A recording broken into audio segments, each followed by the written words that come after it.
This is the street in front of the cabin and the cottage.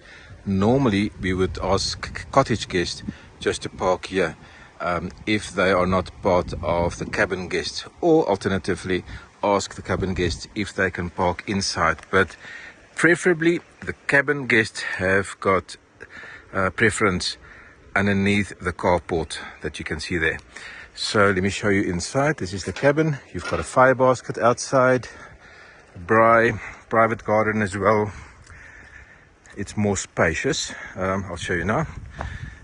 Here is the deck in front. This table can extend to seat more people. This is a nice gas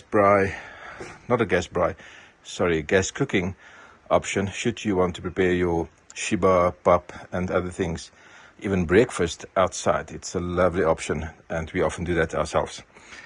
On the inside, breakfast nook or computer nook if you want to do some computer work.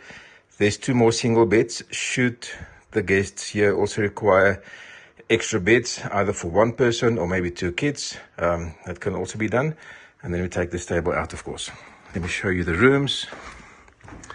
This is the main bedroom.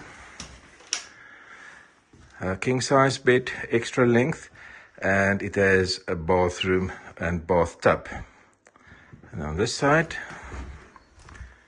you have 2 single beds, also with a bathtub.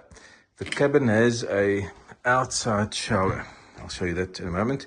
Here's the kitchen, larger than the cottage kitchen, but basically the same things: stove, microwave, oven, a larger fridge, and then the shower I told you about, that is right here outside, open air shower.